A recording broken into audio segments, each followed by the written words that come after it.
उपमुख्यमंत्री अजित पवार आज कोल्हापूर दौऱ्यावर आहेत। वेगवेगळी विकास कामं आणि योजनांचा ते आढावा घेणार आहेत। सकाळी 10 वाजल्यापासून जिल्हाधिकारी कार्यालयात बैठकीचं आयोजन केलेलं आहे आणि तिथून पुढचं नियोजन असणार आहे। अजितदादा आज कोल्हापूर दौऱ्यावर आहेत आणि गोकुळ दूध संघाला सुद्धा ते भेट देणार आहेत। कागलमधील शेतकरी मेळाव्याला सुद्धा ते उपस्थित राहतील। ही थेट दृश्य सध्या आपण बघतोय। अजित पवार कोल्हापूरमध्ये दाखल झाले आणि त्यांनी त्यांचा जो दौरा आहे तो सुरू देखील केलेला आहे।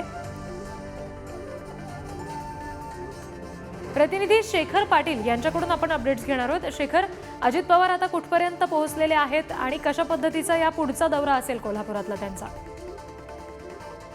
रिद्धी, अजित पवार आज कोल्हापूरच्या जिल्हा दौऱ्यावरती आज सकाळपासूनच खरं तर त्यांनी दौऱ्याला सुरुवात केली आहे। अजित पवारांच्या कामाची पद्धत आपल्या सर्वांनाच माहिती आहे। सकाळी लवकर उठून ते आपल्या कामाची सुरुवात करत असतात आणि अगदी तशाच पद्धतीनं कोल्हापुरातील गंगावेश तालमीला त्यांनी आता भेट दिलेली आहे। गंगावेश तालमीमध्ये त्यांचा सत्कार देखील होणार आहे। त्यानंतर खऱ्या अर्थानं कोल्हापुरातील जिल्हाधिकारी कार्यालयात देखील सकाळी 10 वाजता एक महत्वपूर्ण बैठक देखील होणार आहे।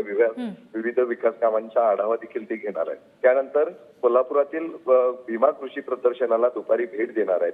त्यानंतर कागलमध्ये देखील एक शेतकरी मेळावा होणार आहे, त्या मेळाव्याला देखील उपस्थिती लावणार आहेत। शिवाय कोल्हापुरातील गोकुळ दूध संघ आहे, त्या गोकुळ दूध संघाला देखील ते जाऊन भेट देणार आहे। त्यामुळे नक्कीच आज एक भरगच्च कार्यक्रम जो आहे तो अजित पवार यांचा कोल्हापूर जिल्हा दौऱ्याच्या माध्यमातून पाहायला मिळतोय। आणि त्यानंतर खर तर आज 12 वाजता महत्वाची पत्रकार परिषद सुद्धा अजित पवार घेणार आहे। त्यामुळे त्यांच्या दौऱ्याला आता सकाळपासूनच सुरुवात झाल्याचं पाहायला मिळतंय। निश्चित, आणि दिवसभरातल्या दौऱ्याचे अपडेट्स तुमच्याकडून घेऊ शेखर। धन्यवाद दिलेल्या सगळ्या माहितीसाठी।